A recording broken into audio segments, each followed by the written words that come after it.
Don't trust a voice just because it sounds familiar. Always verify before sharing sensitive information. Dengan teknologi ini, penipunya bisa meniru wajah siapa saja. Please be careful and share this awareness with your loved ones. Jadi bisa dibilang orang biasa sekarang itu tuh udah bisa bikin video palsu dan audio palsu karena ada aplikasi-aplikasi seperti ini gitu. Jadi orang biasa pun bisa bikin? Bisa. Nah ini bahayanya. Bahaya banget. Ini ada video pasangan artis Indonesia, video porno. Ini deepfake bukan menurut lo? Kayaknya sih iya. Kan gue juga nggak percaya nih. 3, 2, 1, close the hordeng.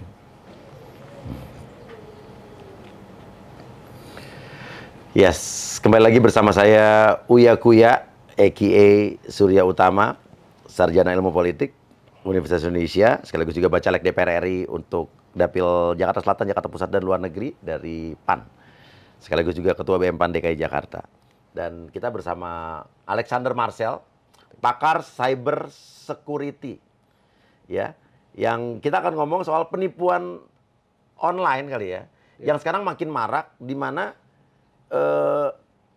penipu itu bisa pakai suara orang lain, suara artis, bahkan wajah orang lain untuk menipu calon korbannya. Jadi teknologi AI yang ada sekarang dan deepfake tadi itu ya, deepfake, ya, bisa membuat orang terkecoh. Seakan-akan kita lagi ngobrol sama teman kita atau sama artis, padahal itu bukan. Mukanya yang dirubah lewat teknologi itu. Bahkan suaranya pun bisa dirubah-rubah. Ini teknologi makin canggih, tapi juga kalau dipergunakan sama penipu-penipu yang makin canggih sekarang juga berbahaya nih, supaya kita nggak kena tipu modus penipuan yang mungkin bakal marak di tahun-tahun mendatang ya. Iya, kemungkinan besar. Kita harus dengerin nih. Tapi mungkin biar lebih jelasnya kita lihat dulu nih, gimana caranya muka saya bisa dipakai orang lain, gitu ya. Kita lihat di video aja nih. Ada modus penipuan baru di mana penipunya memakai teknologi AI deepfake. Dengan teknologi ini, penipunya bisa meniru wajah siapa saja. Tidak cuma wajah,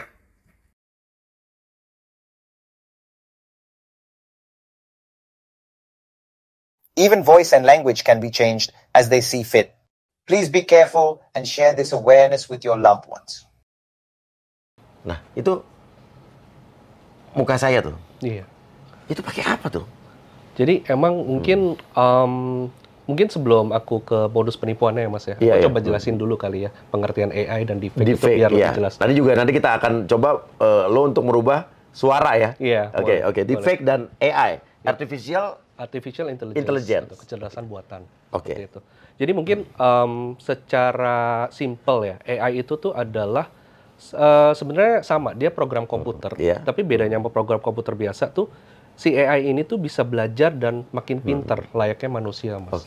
Jadi kayak awal-awal misalnya kita pas lagi masih kecil ya, masih baby gitu. Kita kan masih kosong, kita nggak tahu apa-apa. Terus kita pelajarin misalnya nama buah, nama binatang, dan yang lain-lain. Nah, AI ini sama. Awal-awalnya tuh dia kosong, tapi dia dikasih informasi, dia dikasih data sama programmernya. Makin lama tuh makin pinter. Sampai dia tuh udah bisa tahu tujuannya tuh apa. Dan bisa dibilang, dia kalau makin pinter, outputnya tuh akan makin akurat gitu, seperti itu. Jadi contoh sehari-hari penggunaan AI yang mungkin kita nggak sadari ya, itu kalau kita ke YouTube misalnya. Kalau kita ke YouTube, awal-awal kita register, itu kan konten-konten yang disajin itu tuh masih agak random ya Mas ya. Karena data yang dipunyai sama platform YouTube itu hanya mungkin data yang saat kita sign up, umur dan gender misalnya. Tapi lama-lama kita interaksi kan, kita subscribe ke channel apa, kita like apa, komen apa, lamanya di video apa, lama-lama tuh kan konten yang disajin tuh makin personalized kan, makin sesuai dengan apa yang kita mau gitu. Betul. Nah itu tuh sebenarnya di baliknya tuh ada teknologi AI yang belajarin data yang sangat banyak itu untuk menjanjikan konten yang lebih akurat seperti yang kita butuhkan atau mau, seperti itu. Nah, itu pengertian general tentang AI. Nah, deepfake itu tuh berasal dari kata deep learning plus fake. Deep learning ini tuh adalah satu teknik manipulasi ya, bisa dibilang ya. Dia tuh memanipulasi data sehingga dia bisa menghasilkan suatu media. Medianya tuh itu bisa suara, bisa image atau gambar, bisa video gitu. Video juga bisa. Video juga bisa. Jadi dia bisa dibilang dia adalah turunan atau suatu teknik yang memakai teknologi AI. Jadi dia ada unsur fake-nya kan. Kalau namanya fake kan palsu, itu ada KW ya. Ya istilahnya negatifnya lah ya. Negatifnya kayak ya, gitu. palsu-palsu ya, palsu. Betul. Ya, ya. Jadi deepfake itu secara simpel dia adalah teknologi manipulasi yang memanfaatkan teknologi AI. AI, turunan AI lah turunan ya. AI, exactly. Nah, Ya. jadi deepfake ini, nah manipulasinya tuh di mana? Nah, manipulasinya ini biasanya dia berkaitan dengan teknologi namanya tuh impersonation atau peniruan, Mas. Makanya orang suka impersonate kan. Exactly. Gilang Dirga impersonate jadi artis siapa. Betul, gitu. betul. Nah, kalau kayak Mas Gilang Dirga kan istilahnya dia untuk nge-impersonate seseorang, dia kan awal-awal harus belajar dulu tuh, belajar. Iya. Istilahnya nggak cuma suara loh, intonasi suara, melodi semua, pitch, dan bahkan raut mukanya kan harus dipelajarin dulu. Dan Mas Gilang Dirga tuh mungkin selain belajar bertahun-tahun, bakat. dia dia tuh punya talent gitu. Hmm. Nah, dengan teknologi deepfake ini, orang biasa kayak saya misalnya nggak punya talent untuk nge-impersonate gitu. Tapi asal aku punya akses ke teknologi ini, saya bisa nge-impersonate siapapun yang saya mau dengan data yang sangat kecil istilahnya. Jadi misalnya suaranya Mas Uya nih, aku misalnya tanpa izin saya ambil gitu. Saya bisa aja nge-produce suara Mas Uya seakan-akan tuh Mas Uya yang ngomong gitu. Nelpon orang gitu. Nelpon orang, nelpon keluarga, kasih voice gitu. note ya. Exactly, kayak gitu. Nah, itu contoh yang audio ya. Kalau yang video sekarang juga udah possible untuk dibikin. Jadi instead of suara palsu, ini tuh udah video palsu gitu. Jadi kalau misalnya saya ambil image, misalnya gambar Mas Uya lagi nih, saya ambil, saya pakai teknologi deepfake ini, dengan gabungan video dan audio itu pasti akan semakin meyakinkan kalau saya mau melakukan penipuan kan istilahnya. Iya, gabungan audio, dan video itu iya. tuh udah ini banget kan istilahnya. Sempurna, hampir sempurna ya. Sempurna gitu. Dan ini mungkin yang aku mau tekenin, teknologi ini tuh beda ya sama filter-filter di sosmed. Kadang-kadang kan kalau pernah lihat tuh filter di sosmed yang di TikTok, di Instagram kadang-kadang ada yang face swap tuh yang ganti mukanya, ada yang lain. Nah, itu beda Mas. Kalau itu tuh pakai teknologi yang jauh lebih simple, namanya tuh augmented reality. Kalau itu tuh bayanginnya tuh seperti kita memakai topeng di depan muka kita. Kayak topeng aja gitu. Makanya kan kalau kita mangap, dia ikut mangap. Tapi tuh ada topengnya gitu di depannya. Nah, kalau deepfake ini jauh lebih kompleks karena dari data yang dia pelajarin, misalnya dari video, dia pelajarin struktur muka, besarnya mata, hidung, mulut, pencahayaan mata, dan yang lain-lain. Dia tuh merekonstruksi ulang mukanya, Mas. Jadi artinya kalau dia punya data yang cukup, bahkan tanpa Mas Uya ngomong apapun atau video apapun, dia bisa bikin ulang sih, dari scratch gitu.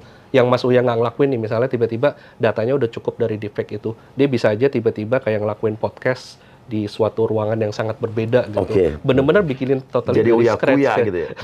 Iya, seperti itu sih. Jadi itu teknologi deepfake yang bedanya sama augmented reality dan bahayanya kurang lebih seperti itu sih pengertiannya. Kayak gitu. Gila juga ya. Dan coba sekarang kita lihat yang contoh suara ya. Iya. Coba. Deepfake technology can now replicate voices. So convincingly that it can be used for scams. Don't trust a voice just because it sounds familiar. Always verify before sharing sensitive information. Ini prosesnya pakai apa sih? Pakai program atau yang melakukan harus programmer ulung atau emang orang ahli IT atau emang orang biasa juga sekarang udah bisa nih dengan teknologi ini, AI dan deepfake ini? Nah, itu pertanyaan bagus Mas. Jadi tuh kalau sebenarnya saya sempat research juga deepfake ini tuh pertama kali dibuat sama siapa dan kapan gitu. Nah, itu sebenarnya kalau kita lihat di internet itu masih agak abu-abu ya, itu kapan dibuatnya. Tapi internet waktu itu sempat heboh itu di tahun 2017 di suatu forum namanya Reddit ya. Itu tiba-tiba ada video deepfake, dia niruin waktu itu Barack Obama. Suara dan tampilannya Barack Obama. Sampai mukanya ya. Mukanya semua dia seakan-akan lagi speech dan dia kayak mengendorse salah satu inilah ya calon presiden seperti itu. Waktu itu heboh banget dan bisa dibilang itu awalnya orang tuh mulai tahu powerfulnya tuh teknologi ini gitu. Bahkan bisa sampai se-convincing gitu. Nah, awal-awal tuh memang akses ke teknologi ini tuh agak susah, Mas. Jadi bisa dibilang orang yang mau membuat suatu video palsu atau suara palsu itu harus punya kemampuan teknikal atau programming istilahnya. Itu pun nggak semua orang bisa gitu, harus ada kayak skill set tertentu gitu. Nah, tapi masalahnya di zaman sekarang akses ke teknologi ini tuh makin dibuat lebih mudah. Jadi ada orang kayak misalnya suatu programmer nih entah siapa, dia lihat ini tuh sepertinya tuh menarik untuk dijadiin suatu aplikasi untuk tujuan entertainment biasanya. Jadi dia bikin aplikasi, mobile apps atau website ya, di mana user hanya tinggal subscribe ke dia, istilahnya mungkin per bulan berapa. Nah nanti usernya tuh tinggal kayak upload image-nya atau suaranya ke platform tersebut, lalu udah otomatis di-generate hasilnya dengan teknologi yang dia buat gitu, deepfake itu gitu. Jadi bisa dibilang orang biasa sekarang itu tuh udah bisa bikin video palsu dan audio palsu karena ada aplikasi-aplikasi seperti ini gitu. Jadi orang biasa pun bisa bikin? Bisa. Nah ini bahayanya? Bahaya banget menurut saya. Dan sudah ada belum modus-modus penipuan yang memakai ini? Nah, jadi aku juga pengen highlight ini sebenarnya karena aku awalnya tuh di sekitar bulan Maret ya tahun ini ya. Itu waktu itu di US sempat heboh. Hebohnya tuh awal-awal modus penipuannya tuh menirukan suara dulu waktu itu. Waktu itu tuh lumayan heboh. Jadi ada beberapa targetnya rata-rata orang tua ya. Jadi narasinya tuh rata-rata anaknya diculik, nangis-nangis, telepon ke orang tuanya untuk ya minta uang lah ya, tebusan, transfer uang tertentu. Waktu itu bahkan ada yang kasihan banget, aku dengar di US ada kakek nenek ya. Jadi pura-pura cucunya diculik, itu sampai habis sih uang tabungan. Uangnya, padahal cucunya nggak aman-aman aja. Padahal cucunya aman-aman aja. Itu mereka bilang bahwa aku yakin kita nggak pikun gitu. Itu suaranya bener-bener exactly 100% sama kayak cucu saya, cara nangisnya, cara ngomongnya, itu bener-bener nggak bisa dibedain. Akhirnya makin banyak yang ketipu. Sampai akhirnya waktu itu FBI keluarin kayak suatu public announcement ya istilahnya ya, bahwa kasih awareness ke orang-orang di US bahwa scamming narasi modus kayak gini tuh lagi banyak banget, harap lebih aware lah ya sama kayak gini-gini gitu. Nah itu lumayan banyak waktu itu di US. Nah tapi 2 bulan lalu ini yang cukup menghebohkan juga, ada di Cina sama di Singapura, mas, di China sama Singapura. Kali ini pakai video. Jadi kalau ada video udah pasti ada unsur audionya, itu udah pasti. Karena kan kalau ada muka pasti kan suaranya itu. Jadi video dan audio ini ada beberapa sih narasinya walaupun nggak detail ya, tapi kurang lebih sama penipuan. Dia ada temennya tiba-tiba minta uang ke bisnis partnernya untuk tujuan bidding dan tujuan tertentu. Dan lagi-lagi karena ini temannya akrab dan teknologi ini tuh masih baru lah ya, masih orang tuh belum tahu modus ini, makanya tuh gampang banget ketipu. Dan itu uang yang ditransfer itu tuh gede banget sih, sampai puluhan miliar dan yang lain-lain. Maksud saya gini sih, kalau misalnya sampai puluhan miliar itu orang sebelum transfer tuh kan pasti lebih ada awareness ya, ada alertnya kayak gitu. Tapi menurut saya karena se-convincing ini gitu video dan audionya dan modus ini tuh belum banyak gitu. Jadi orang tuh kayak belum aware gitu, makanya itu bisa kena sih.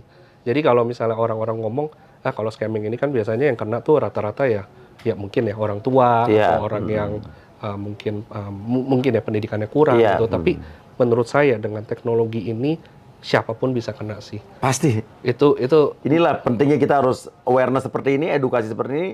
Sosialisasi seperti ini harus benar-benar digalakan gitu ya. Digalakan dan diingetin terus sih menurut saya sih seperti itu.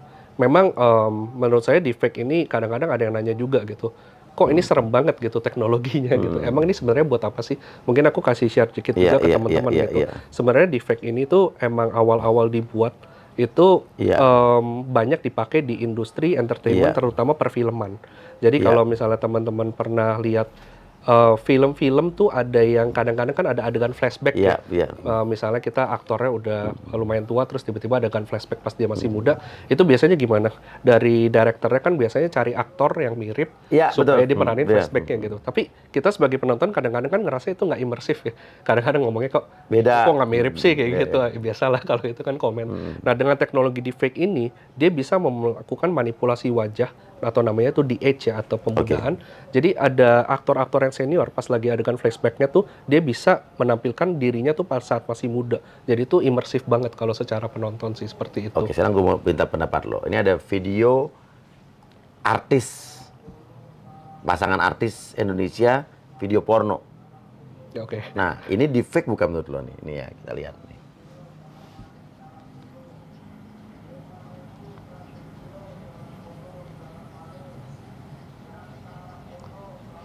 Kayaknya ada unsur deepfake-nya sih menurut saya ya. Ada unsur deepfake-nya ya?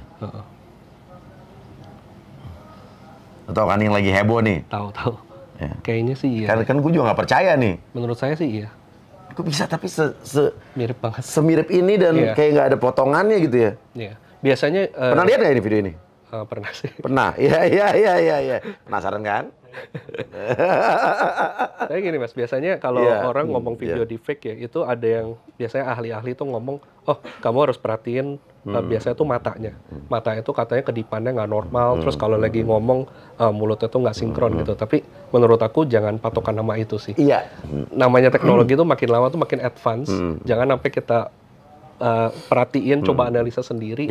Mendingan main aman aja sih kalau kayak gitu menurut aku ya. Mendingan main aman. Kalau sampai tiba-tiba ada telepon masuk gitu, pura-pura jadi anggota keluarga. Nah, oh ya mungkin ini pesan-pesannya ya kalau dari aku. Nah, jadi kalau misalnya di suatu saat nih ada telepon tiba-tiba video call atau voice call dari orang terdekat kita, biasanya keluarga ya, itu jangan coba analisa sendiri. Saran aku paling simple, kita bikin sesuatu tuh yang namanya aku sebutnya biasanya safe word atau family word, Mas. Itu semacam kayak kode, di mana yang tahu tuh hanya orang-orang terdekat kita sih, keluarga kita doang gitu. Nah, tapi gini, biasanya ada yang ngomong bahwa, oh gampang, ngapain bikin kode gitu. Kita tanya aja sesuatu yang hanya kita yang tahu gitu misalnya. Nah, tapi menurut saya nih, kalau lagi keadaan panik dan kayak gitu-gitu. Nggak kepikiran ya? Exactly, nggak kepikiran. Mendingan kita cari satu kode yang simple lah. Simple, mudah diingat, tapi unik gitu. Hanya kita yang tahu gitu.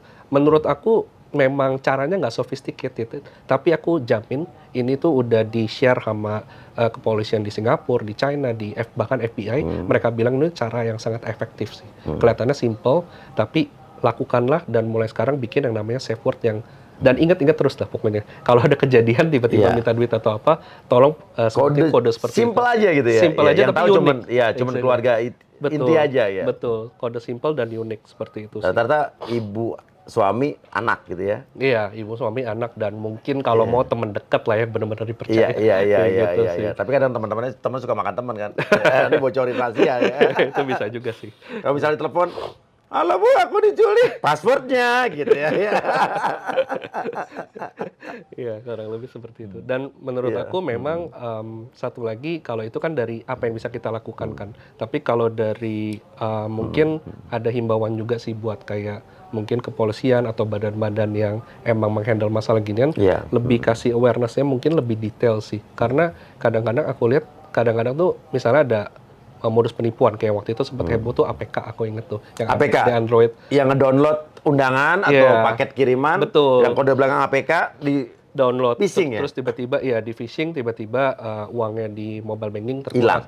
Nah, aku mau himbau juga sih, mungkin ke media-media, kadang-kadang kalau jelasin modus penipuan itu, mungkin jangan ngomong bahwa pokoknya kalau ada APK dari undangan pernikahan, itu jangan di-download. Kalau menurut aku, harus ditambahin juga bahwa ini modus penipuan ini tuh mereka pakai teknik apa sih sebenarnya. Karena kalau ngomongin narasi ini, minggu depannya tinggal diubah terus tuh narasinya.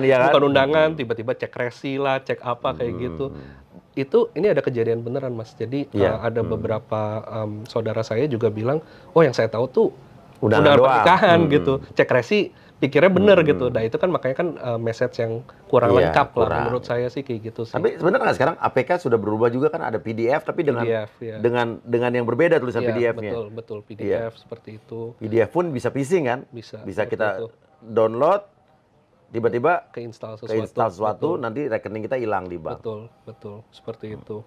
Jadi memang kalau bisa sih emang banyak media yang mulai kasih awareness tentang deepfake ini, jelasin bahwa ini tuh teknologi apa, buruk-buruknya dipakai buat apa, dan cara menghindarinya gimana gitu, seperti itu. Oke, nah biar sekalian nih coba APK nih coba dikasih tahu juga, mungkin banyak juga orang yang belum tahu kok. Oh gitu. Iya, nggak apa. Oke. Ya jadi mungkin teman-teman kan udah sempat tahu, mungkin bagi yang belum tahu, APK itu tuh sebenarnya tuh adalah program di handphone tipe Android ya. Jadi kalau handphone kan ada dua tipe ya, satu Android, satu iOS. iOS itu hanya iPhone. Kalau Android itu macam-macam, Samsung, Oppo, Xiaomi, dan yang lain-lain. Basically, operating systemnya itu Android. APK itu tuh sebenarnya nggak lain dari aplikasi-aplikasi yang kita download sebenarnya tuh dari Play Store. Google Play Store kan ya. Biasanya kita kalau mau download sesuatu, WhatsApp, Instagram, dan lain-lain itu dari Google Play Store. Nah, tapi gini, APK yang udah di-upload ke Google Play Store, itu tuh udah di-review oleh tim-tim Google. Jadi kalau misalnya ada program-program jahat istilahnya. Dia baca SMS, dia baca message, dia ya curi duit lah ya, curi uang misalnya. Itu tuh akan ditolak, nggak bisa naik ke Play Store. Makanya kenapa APK-APK yang beredar itu tuh nggak lewat Play Store, tapi biasanya kan lewat sosial media atau misalnya dari WhatsApp misalnya atau Telegram seperti itu. Karena mereka tuh nggak bakal bisa lolos dari Play Store gitu. Jadi bisa dibilang mereka sisipin program jahat dan nyebarinnya tuh lewat sosial media atau SMS dan yang lain-lain gitu. Nah makanya pokoknya intinya gini, teman-teman harus aware kalau misalnya ada program apapun itu ya yang di-share melalui jalur yang tidak resmi, dalam arti jalur yang bukan dari Google Play Store, itu langsung di-ignore aja. Nomor WhatsApp-nya kalau bisa tuh jangan di-blok doang, di-report juga supaya istilahnya nomor itu tuh di-blok oleh WhatsApp seperti itu. Biar nggak ada korban lainnya sih. Seperti itu kurang lebih. Oke, dan rata-rata ada biasanya kan dulu undangan pernikahan. Iya. Belakangnya ada APK kan. Betul. Kita ngeklik ngebuka itu nanti ke phishing. Tapi juga bukan hanya undangan doang. Cek resi. Cek resi, ada lagi kayak titipan kilat. Kalau nggak salah ada paket kiriman. BPJS juga ada. BPJS, macam-macam deh istilahnya. Tapi bentuknya APK. Mungkin emang pesannya tuh adalah kalau tiba-tiba ada nomor nggak dikenal, kirim suatu file atau kirim suatu link, bahkan bukan file, link aja gitu. Misalnya Anda ada pesan ini nggak, tolong cek link ini. Itu tuh bisa dibilang nggak mungkin marketplace tuh ngirim link tersebut. Kita hanya interaksinya tuh hanya dari aplikasinya yang resmi dan dari website yang resmi. Nggak mungkin dia hubungin lewat WhatsApp tiba-tiba tolong cek resi, tolong cek pembayaran. Itu di-ignore aja, di-report dan di-block seperti itu. Kita kasih lihat contoh-contoh yang APK-APK yang beredar ya.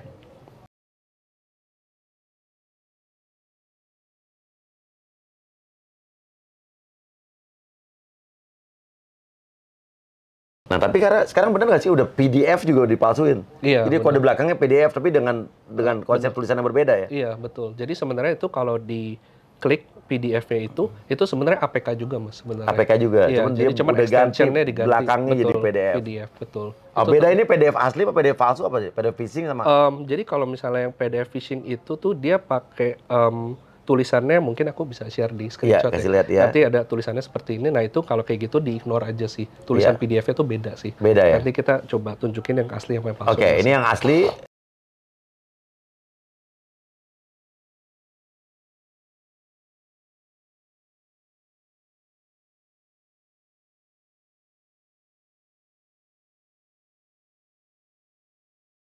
Hati-hati.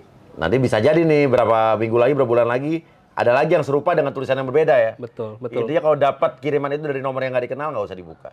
Nomor nggak dikenal nggak usah dibuka. Dan pokoknya tuh yang istilahnya sekarang juga banyak modus penipuan tuh yang dia namanya tuh pick butchering Mas. Artinya tuh supaya orang mau ikut modus penipuan ini mereka tuh kasih uang dulu ke korbannya supaya yakin. Itu tuh kita ikut permainannya sampai suatu saat tuh ya udah kita dijebak dia lari seperti uangnya itu. makin besar, uangnya besar dia lari. balik. Betul. Itu juga banyak banget sih yang ya DM ke saya ya istilahnya. Itu juga teman-teman harus aware sih. Istilahnya something yang too good to be true itu udah 99% tuh penipuan sih seperti itu. Udah pasti nggak ada nyari duit semudah itu kan. Betul. Oke. Dan intinya adalah memang kita harus lebih aware lagi. Ya, dan inilah pentingnya kita para influencer untuk terus ya mengedukasi ini, mengkampanyekan ini supaya makin luas dan bukan hanya kita aja influencer, teman-teman yang lain juga, penonton-penonton yang lain kasih tahu ke teman-temannya, di share juga. Betul. Ya, biar teman-teman yang lain atau keluarga lain nggak kena penipuan-penipuan seperti ini. Betul. Oke. Dan nanti kita akan ngobrol lagi kapan dengan tema yang berbeda. Ya. Karena menarik banget gue lihat konten-konten lo. Thank you. Oke. Pengen lihat Alexander Martial ya? Ya, apa aja sosial medianya, ada apa aja? Aku aktifnya di Instagram sama Facebook sih. Oke, ini Instagramnya, ini Facebooknya. Dan gitu, terima kasih Martial. Iya, thank you banget. Dan tadi udah banyak pelajaran. Jangan lupa bikin kode rahasia, ya, untuk passwordnya. Kalau jaga-jaga, ini penipuan seperti ini nanti mulai marak di sini. Ya, jangan terkecoh. Kalau zaman dulu kan ada orang-orang ketangkap narkoba, terus kecelakaan, ada suara ambulans. Tapi kan polisinya yang ngomong pura-pura jadi polisi kan. Benar. Nanti bisa jadi anggota keluarga seolah-olah jadi ikut ngomong kan, diculik gitu kan. Padahal itu deepfake ya. Betul. Udah ada belum penipuan itu di Indonesia sih? Jadi gini, sebenarnya kan saya bikin video itu karena bukan karena laporan dari teman-teman di Indonesia, tapi dari luar. Tapi aku pengen kasih awareness dulu. Nah, tapi sejak saat saya publish, terutama yang audio ya, itu banyak banget yang DM dan yang komen sih. Oh, ini udah banyak di daerah mana gitu. Nah, bahkan ada yang cerita pada bingung kan, kok dapat suara saya dari mana gitu. Nah, ternyata ada yang cerita juga, Mas, ini ada suatu modus sepertinya ini relevan sama di fake audio. Jadi tiba-tiba ada yang pura-pura jadi teman lamanya, terus di WhatsApp. Nah, terus tiba-tiba dia minta voice note. Alasannya tuh pas saya baca tuh agak nggak make sense gitu loh, Mas. Kayak, kamu iya bukan sih yang SD di sekolah mana gitu. Supaya gue yakin tolong kirimin suara lo dong, gue pengen tahu lo beneran nggak gitu. Itu kan agak nggak make sense kan. Tapi itu banyak banget akhir-akhir ini yang kayak gitu. Makanya aku ngerasa mungkin ini tuh berhubungan gitu. Karena kan emang sekali lagi nggak semua orang kan share suaranya di sosmed. Iya, nggak semua public figure kan. Betul, ya. Makanya ini mungkin salah satu siasat mereka untuk dapetin suara gitu, buat dia duplicate. Exactly, abis dia duplicate baru dia ngincar warga lain. Dan yang menurut saya, sorry Mas, saya tambahin satu. Boleh. Jadi menurut saya mengerikan gini sih, di penipuan deepfake ini, baik yang video dan audio, ini tuh penipunya tuh nggak ngelakuin ini tuh random loh. Artinya gini, kalau kita misalnya penipuan freelance atau yang mana, itu kan rata-rata random ya. Dia nggak tahu kita siapa ya. Pokoknya itu it's a number game saja kan, dari 10 mungkin ketipu 1. Nah, kalau kayak gini, ini tuh dia akhirnya, artinya tuh dia udah ngelakuin profiling di kita. Misalnya suara saya tuh diincar untuk ditiru. Artinya kan nanti dia melakukan penipuannya itu kan mungkin ke orang tua saya. Artinya tuh dia tahu loh, Marcel ini orang tuanya siapa gitu, nomornya siapa gitu. Makanya itu di mindset orang-orang rata-rata tuh adalah, gue nggak bakal kena kayak gini gitu, gue nggak bakal diincar gitu. Dan harusnya yang tahu hubungan Marcel dan gue tuh adalah cuman keluarga-keluarga kita dan teman-teman dekat gitu. Makanya tuh orang jadi lengah sih sebenarnya kayak gitu. Dia udah ngelakuin profiling dulu dan narasinya tuh bisa yang mirip gitu, yang sesuai dengan mungkin orang-orang tersebut yang tahu, seperti itu sih Mas. Oke. Ini jadi pelajaran berharga banget dan mungkin bisa jadi nih Marcel, nanti kita ajuin ke Cyber Mabes Polri supaya kita sama-sama edukasi seperti ini, hal seperti ini. Jadi lebih baik mencegah dibanding menanggulangi atau mengobati. Ya, nanti mungkin ini kita share juga ke Cyber Barreskrim Mabes Polri biar kita bisa jadi sama-sama mengedukasi masyarakat. Terima kasih Resnan Marcel untuk Thank you Mas Uya. Pemaparannya yang luar biasa ya. Saya Uya Kuya pamit. Wassalamualaikum warahmatullahi wabarakatuh. Lu memang gila, lu sudah gila. Gue pikir gue yang gila, tapi lu malah lebih gila. Tuti tukang tipu, tuti si tukang tipu.